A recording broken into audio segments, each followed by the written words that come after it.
Welcome to Traveler's Tales. I am your host, Greg Alonzo. Today I will be your guide through history as we take a look at El Cid Campeador.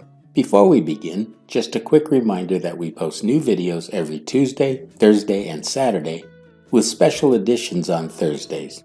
Don't forget to hit the little bell icon to be notified each time we post new videos. Moving right along, mythology tells us one thing, while history tells us another. Rodrigo Diaz de Vivar was a Castilian knight and warlord in medieval Spain.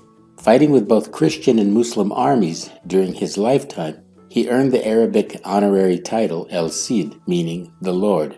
To the Spaniards, he was known as Campeador, which means the valiant. Rodrigo Diaz was born in Vivar, a village near the city of Burgos. Rodrigo was born a member of minor nobility. His father, Diego Lañez, was a courtier, bureaucrat, and cavalryman who fought in several battles. Despite the fact that his mother was of the aristocracy, in later years the peasants would consider him as one of their own. He was brought up in the court of Ferdinand the Great and served Ferdinand's son Sancho II of Leon and Castile. Most of what else we know about his family remains uncertain.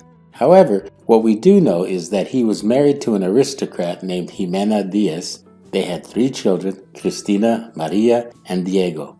Sadly, Diego was killed fighting African Almoravids during the Battle of Consuegra.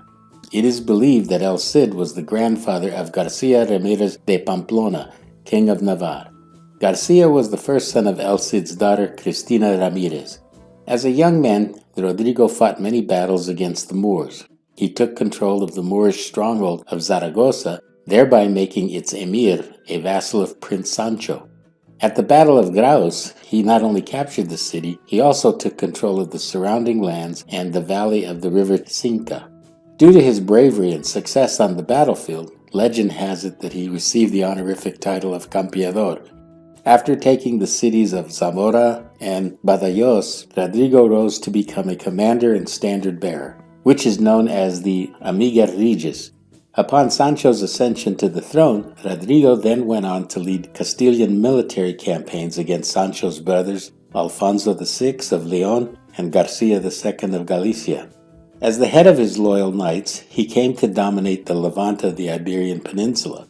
He also received acclaim battling the kingdoms of the Moors in Andalus. He became renowned for his military prowess in these campaigns as he continued to help expand the crown of Castile. However, he did this at the expense of Sancho's brothers' kingdoms. When conspirators murdered Sancho, El Cid found himself in a difficult situation. Since Sancho died childless, the throne passed on to his brother Alfonso. Though El Cid continued to serve his sovereign, King Alfonso never forgave him for siding with his brother, causing Alfonso to be removed from power. In retaliation, El Cid lost his ranking in the new court. He was also seen as untrustworthy and kept at arm's length, and then he was eventually exiled. El Cid found work fighting for the Muslim rulers of Zaragoza. He was instrumental in helping them to defend themselves from their traditional enemy, Aragon.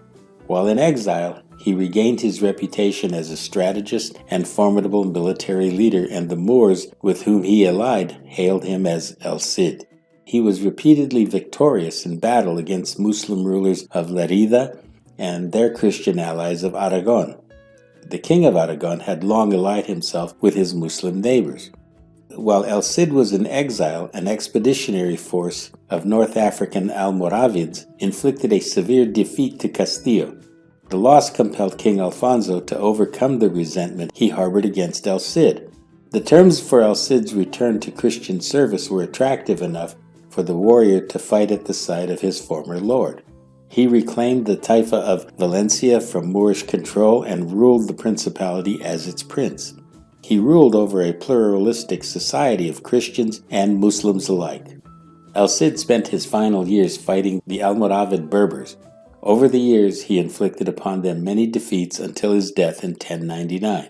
During the Reconquista, El Cid was considered one of the most important leaders in the retaking of the lands of Spain.